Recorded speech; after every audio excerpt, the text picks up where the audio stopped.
You may be seated. We've heard the parable of the sower many, many times, and I would not even touch on the interpretation this morning. I just want to just zero in on one verse out of the portion of the gospel that we read today, and that is about the disciples. Let's see, or his followers. In verse 10 of Matthew chapter 4, it says, as soon as he was alone, his followers, along with the 12, began asking him about the parables.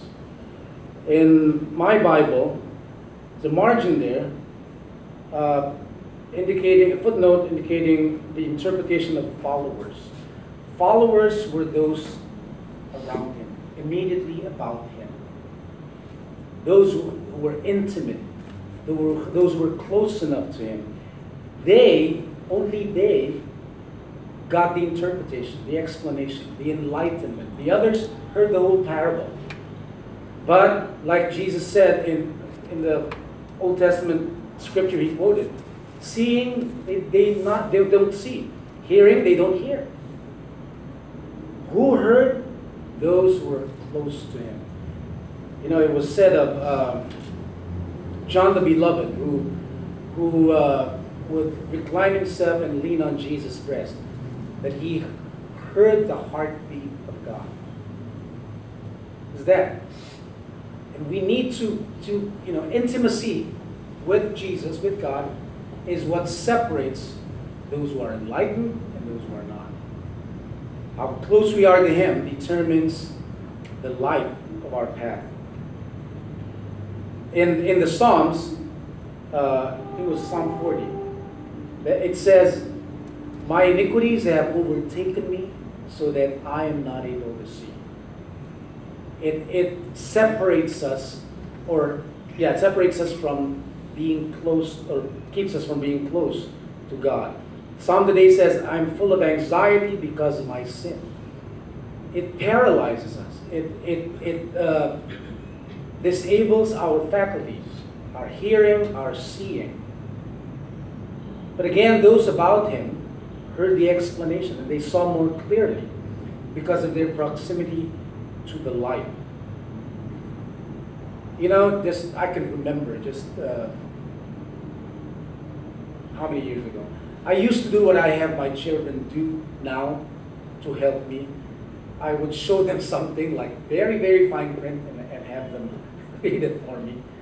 I used to do that to my parents and help them read what they could not read. Now I'm at that point. But you know what? You know what helps me is when I put something in small letters directly under the light. Try that if you're old enough to be able to relate to me. Try that. Or flashlight, or your flashlight on your phone. It makes a big difference.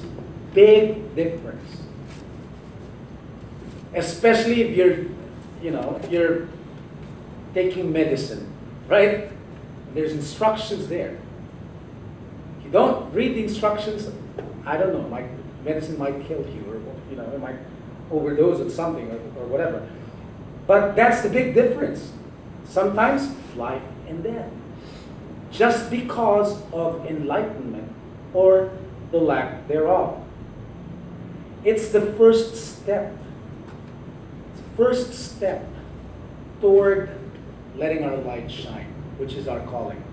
But in the Gospel of John, very first chapter of the Gospel of John, it says that the darkness does not comprehend the light.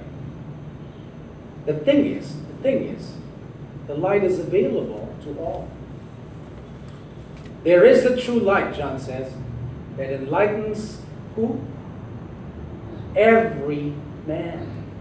See, the thing is, we choose to be close to the light or not be close to the light. We choose to be awake or not be awake. Command to us is awake, sleeper, and the light of Christ will shine on you.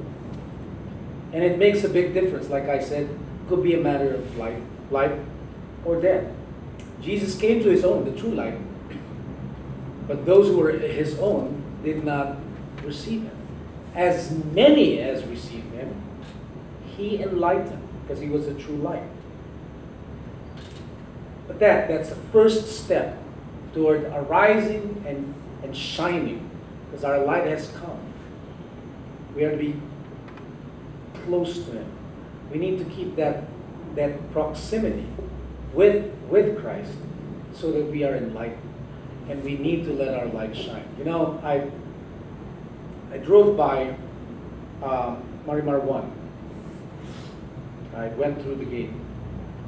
And just by the gate, if you still don't know, there was a fire. And we saw the ruins. And we saw the people, the victims. They were seeking refuge in the basketball court beside the church there, St. John Paul II. This is an opportunity for us to let our light shine. I'm reminded of what Peter said to the beggar, lame beggar. May not have silver and gold, but what I do have, I can give to you. I will. And it's a challenge to us to let our light shine. But many times we can't even get to that second step because we don't have the light ourselves. What do we give?